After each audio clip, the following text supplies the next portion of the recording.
3, 2, 1. Here we go!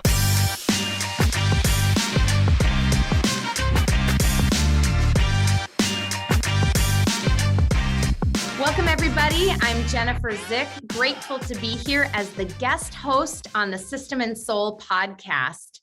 I'm the CEO and founder of Authentic Brand. We are a community of fractional chief marketing officers that works with growing businesses to help them overcome random acts of marketing and confidently take the next right step in growth. We're big believers that building healthy brands that fuel healthy growth means connecting with the heart and soul of buyers. And we're really big fans of the work that System and Soul and their coaches are doing to help entrepreneurial businesses articulate their mission and purpose and vision for existence, and also really honor not only the process of how their business operates, but the soul of their organization as it relates to their values and their people. And so at Authentic Brand and the work that we do in marketing, helping to fuel healthy growth means honoring both sides of that equation as well, process and people. And in this mini series, which we're calling the Year of Authentic Growth, I'm bringing in some of my favorite people and friends who are business leaders, marketing leaders, and growth leaders to help us understand the elements that drive healthy growth. Today, I could not be more excited to be joined by my friend Josh Becerra. He is an expert in digital marketing, and I'm going to turn the virtual microphone over to Josh to let him introduce himself and his company more fully before we jump in on this topic of authentic growth through attracting new audiences. Josh, thank you for joining us. Thanks, Jennifer. It's great to be here. Augurian is a boutique digital marketing agency. We're really helping companies with their online presence, getting found, whatever those goals they have for their companies, aligning around those and then helping them achieve them. So I'm super excited to be here. We are a company that believes in both like strong operations, but also our people and very values driven. So love Authentic Brand and System and Soul. Awesome. Well, thanks, Josh. I know you and I travel in communities of connected relationships, and we're often talking with clients who are wrestling with the same kinds of marketing related topics. And in our role, we're doing that as the head of marketing on a fractional basis with growing companies. And in your role, you're a really critical service provider and partner to companies who are looking to do what you just said, be found by new potential audiences and buyers. And perhaps we can start our conversation by unpacking this really broad but hot topic term called digital marketing. It's interesting. I recently joined Vistage, so I'm in a community of CEOs and builders of businesses, and they throw around this term digital marketing like they're kind of excited and scared of it all at the same time, and they are mystified by it. Yeah. And you and I have been in marketing long enough to know that digital marketing is a short statement that can encompass many different elements, and not every digital marketing agency or firm does the same work. So tell us, what specifically are the problems you're helping clients solve as it relates to digital marketing? Yeah, so I definitely agree with you. Like, there are agencies in the digital marketing universe that do all sorts of different things. And so generally when I'm talking about Augurian, I talk about the 4 things that we do really, really well and can help companies with. And then I have a whole list of things that we don't do. And I feel like sometimes agencies are remiss because they don't share, like, this is what we really don't do in digital marketing. And so anyway, the 4 things that Augurian is really good at and that we help our partners with is paid media. So, you know, that's Google ads, pay-per-click, that's everything around paid social. Then organic search, so a lot of people call it SEO, right? Helping people get found online.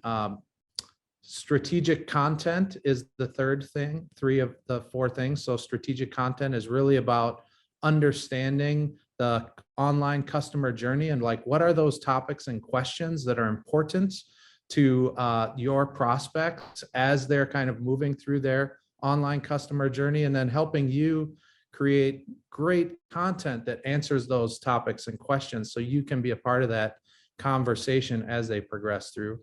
And then lastly is analytics, which is really like the data science side of things. It's understanding how people are arriving at your website, how they're behaving once they're there, what group of them is moving into your CRM, taking those meaningful actions that you need them to take to drive your business goals. So those are like our 4 key things. And then I think like where a lot of agencies don't provide a lot of knowledge is by saying like, hey, we don't do websites, we don't do email marketing. Like there are a plethora of things that happen in the digital marketing space that we just don't do.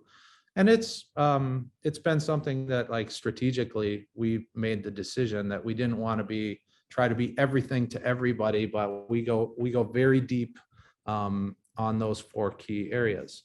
So, you know, marketers, I think, need to be asking the questions of their agency partners about like, well, how did you really get your start, right? So if you're an agency that says you do digital marketing, were you first a web shop that you built websites for people, and then your clients started to say, hey, can you like manage our Google ads or do our SEO? And you just kind of said, yeah, we can do that. And then you tried to figure it out?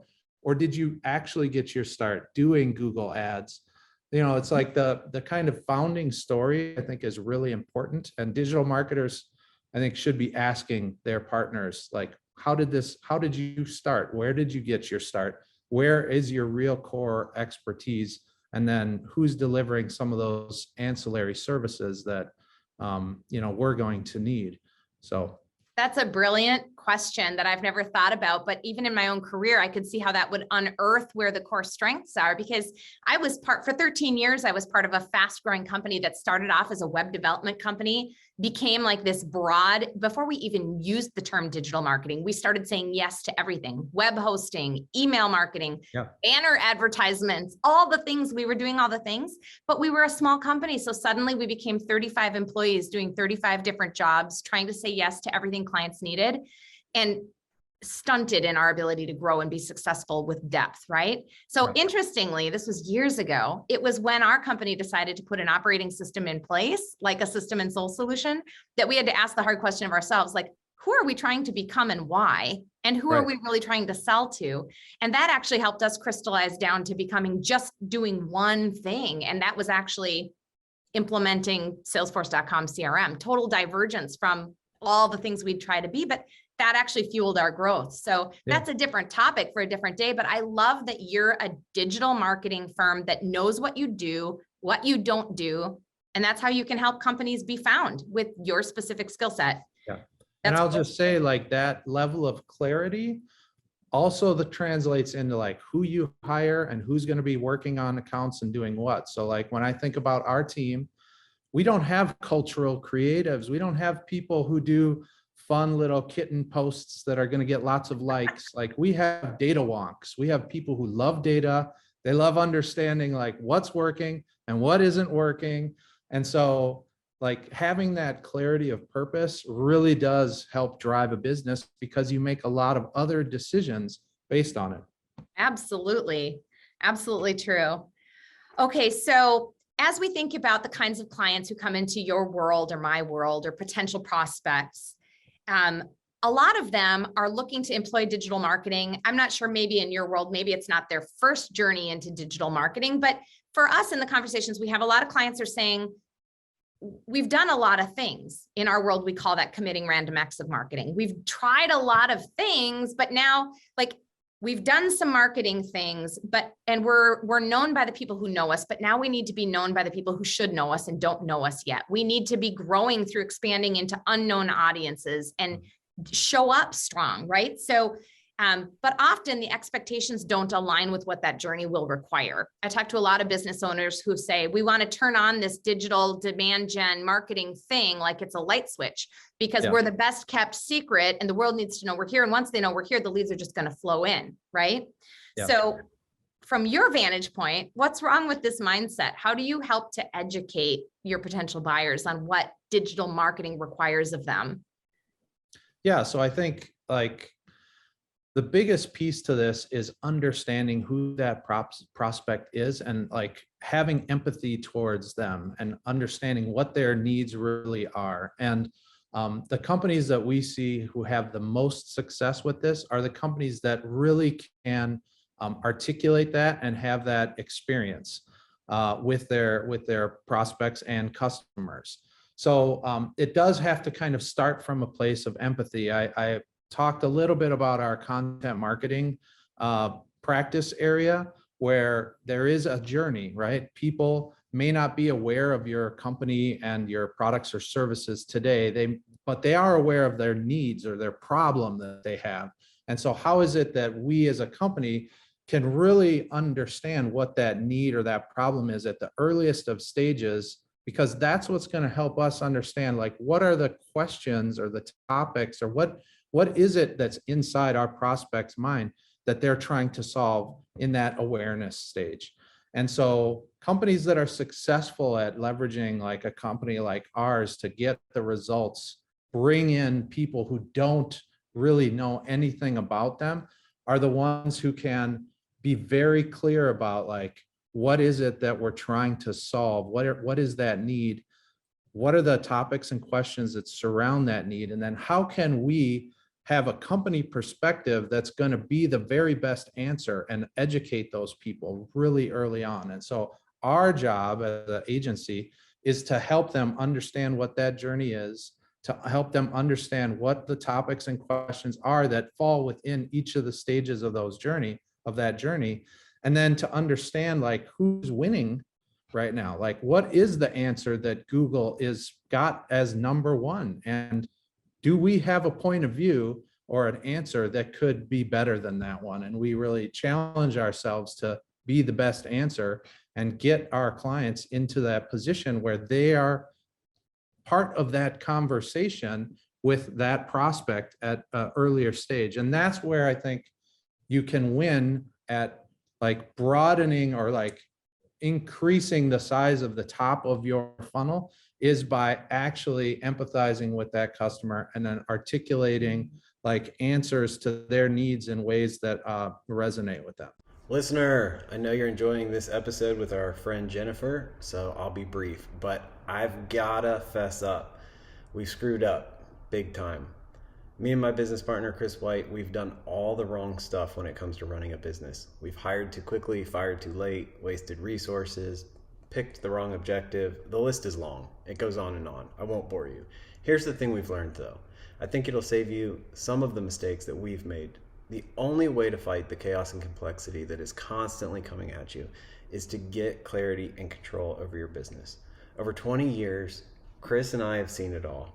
The more businesses get stuck in the chaos and complexity, the harder it is to grow, stay healthy, and sustainable as a business. That's why he and I created System and Soul. It is the only business framework that helps you run better systems and do it with the soul of your business in mind. We want to help business leaders like you find breakthrough. If you're ready, learn more at systemandsoul.com. And hey, we're training new System and Soul coaches right now. If you're an experienced business leader and you believe you can help leadership teams overcome their mess, we would love to talk with you. We've got a few limited seats in our training cohort, so do not wait. Learn more at systemandsoul.com/coach.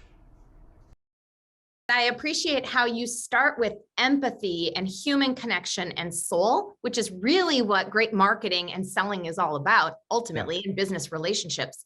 And then you move down to how to stitch that into the real technical environment in which these conversations first are occurring, because we know that buyers, B2B and B2C, are educating themselves through search, through content, through that Q&A that happens with brands.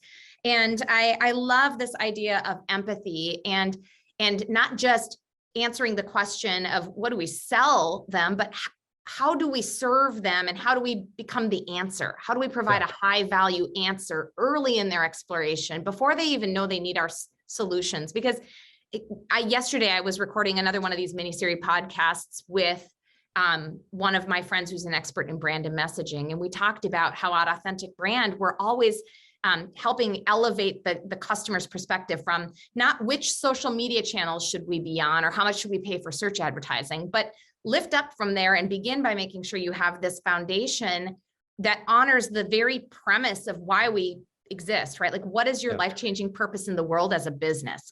Make decisions about that, right? Yeah. And then which audiences do we want to matter, and then how do we matter to them? How do we naturally show up in their environment? And then critically, like, not just then if we have their eyeballs, what do we sell them? It's how do we serve them? Exactly. Yeah. I think, part of the problem that I see is that we have this like plethora of tools, right? There are so many like Marcom tools and tech solutions and all this that many times marketers' heads are in this kind of tools, technology enabled solution space. And they forget that like their prospect is a human, like, and they have wants and needs, and it goes beyond like the features and benefits of the product or service that I can offer them. It goes to like, I want to get promoted. I want to make a good decision that's going to like impact the business in a really positive way so that people see me as doing a good job in my role, right? There's these underlying motivations that I think if the people who I see having success are able to connect to those in ways that others who are kind of thinking more about features and benefits and just kind of tools and tech enabled solutions don't get to. Yes, absolutely. I've become famous for saying marketing is simple. It's just not easy, right? Yeah. Marketing is changing at warp speed, but also it hasn't changed at all. It's about human to human relationships and connecting at an emotional level, at that soul level, at how does my product or service change your life for the better, get you that raise, keep your job secure, help grow your business, right? It's life-changing impact, human to human. Exactly. Yeah. So, all right. So another really tactical question I'm asked a lot by the CEOs and revenue leaders that we sell to and work with is, how much should I spend on marketing? And, I'm sure like me, you wish you had a silver bullet answer to that or a formula that fit every client, but there's no such thing. So it's complicated. But let's say that I'm a founder of a growing business. I haven't really invested much in marketing beyond a basic website, business cards, some sponsorships, maybe some advertising. I've kind of thrown out some money at some things. But I'm now starting to understand there's a thing called buyer journey. There's digital learning and education and content. And I really need to invest in this to help my business grow to audiences that don't know me yet. So I want to do digital marketing. How do I even think about what that means in terms of budgeting? Yeah, I mean, it's a great question, and there is no like silver bullet answer by any means. I mean, it's the thing about digital marketing and where you spend that money will also depend on that answer. So from a paid media perspective, what influences that answer is like, what industry are you in? Like, what are your competitors? Like, how sophisticated are they in digital marketing? How much are they spending? With pay per click and like paid media, really you're like participating in auctions. So if you are in an industry where your top 3 or 4 competitors have really deep pockets and they're spending a ton of money, well, it's going to cost you a lot of money to play in that sandbox. Where like companies like ours, the way that we approach that is by doing some like industry research so that we can understand those things and understand the level of sophistication that you're kind of up against and the size of pockets that you're up against, because that's going to influence decisions. If you really don't have a huge budget and you're competing with people with big budgets, maybe we need to think about doing like SEO and winning on the organic side and being the better answer and taking more of a long game content approach. So I know I'm not directly answering your question. When it comes to like budget, what I will say is the kind of, hey, we can do SEO and pay-per-click and content for $500 a month is like run in the opposite direction. That is not going to be a solution. And the problem with my industry is that when people do engage in those types of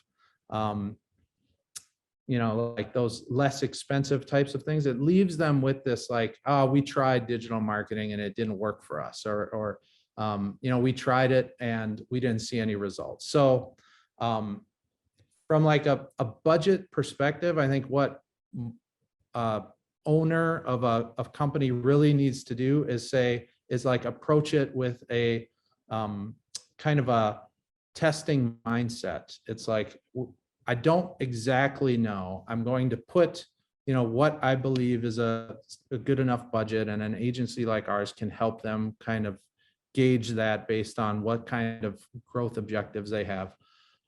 But we need to start testing. We need to start doing some of this and seeing. As you start testing, you are going to start receiving kind of data back that's going to help make you smarter and make smarter business and budgetary decisions. So, we'll have clients who will show up with, I don't know, let's just say $10,000 a month that they want to spend in that. And after the course of 3 months, we are able to actually share with them, like, this is what our cost per acquisition is. This is why that cost per acquisition is what it is based on the industry or your competition.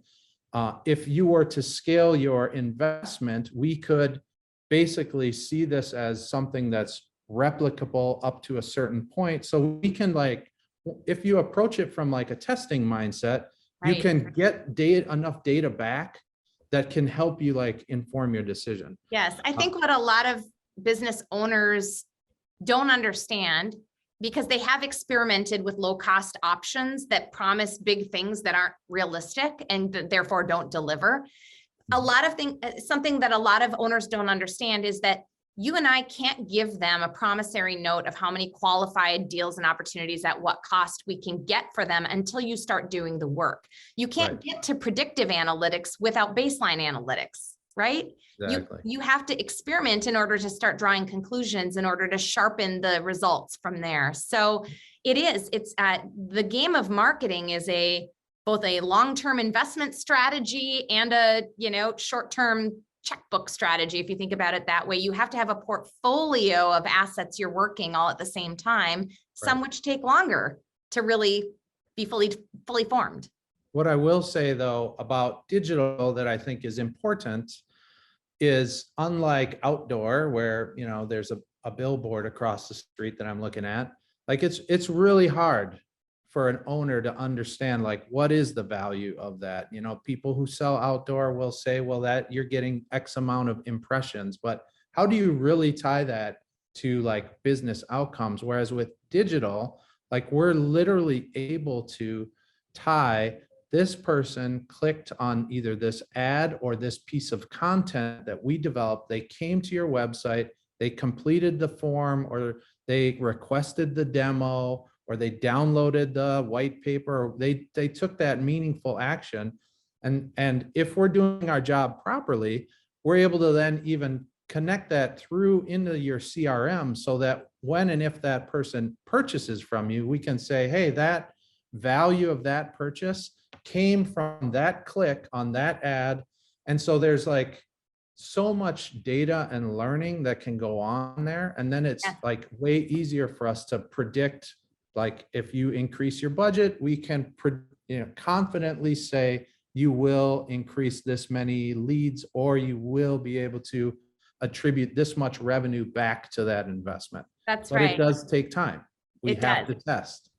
And the knobs are being turned through the whole process to drive down the cost of acquisition, drive up the quality of engagement, and refine then. I love how you shared, it's not just the first digital encounter that brings people through into the pipeline. They have to be met when they click that link by something of value behind it, right? So something else that a lot of businesses don't think about is, you don't only need a brilliant digital marketing agency helping architect those components, but you have to have brilliant content and really great production behind all of that. So the machine requires feeding, right? Yeah. And as you get, depending on the business, right? If we're selling $5 widget that somebody's just going to put in a shopping cart and buy, that's much different than if this is a B2B sale that's going to be worth, multiple $1 million deals, right? And it's a,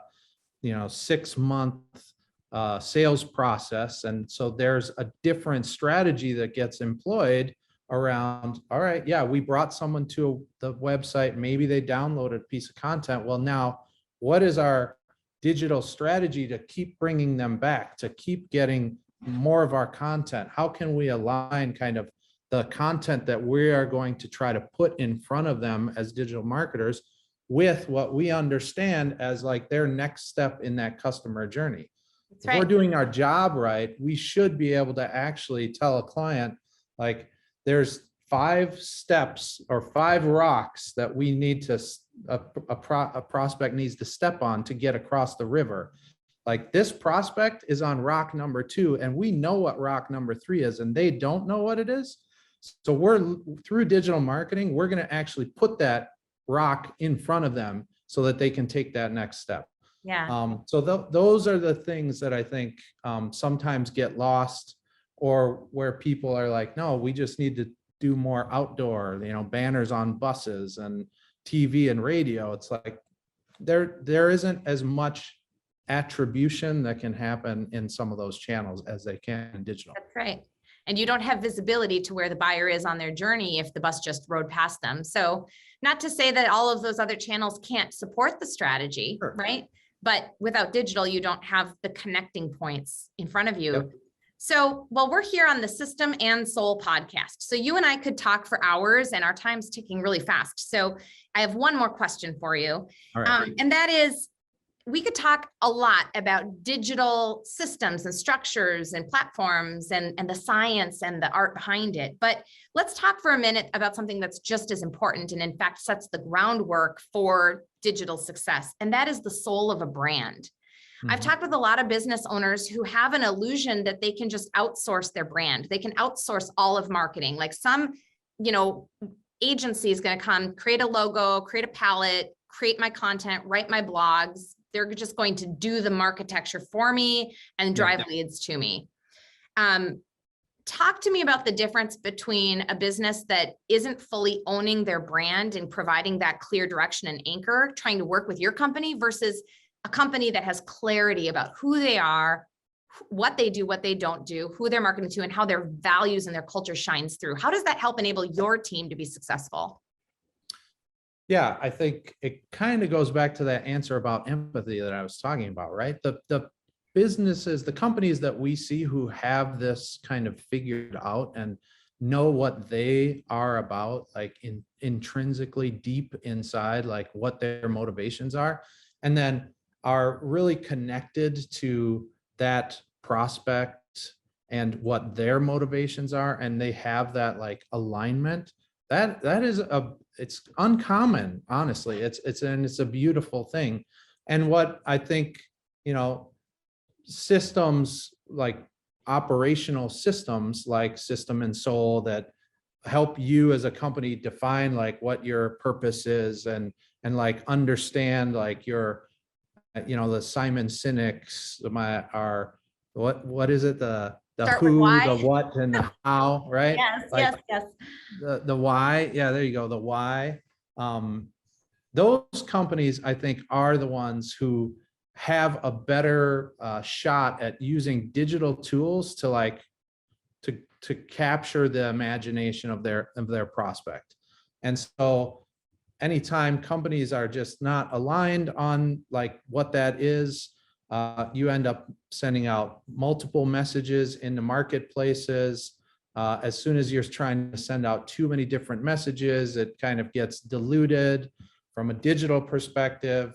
And like that budget question, now all of a sudden you're trying to send a message, and your budget is getting cut in 3 or 4 different ways because you're unclear about what is going to resonate.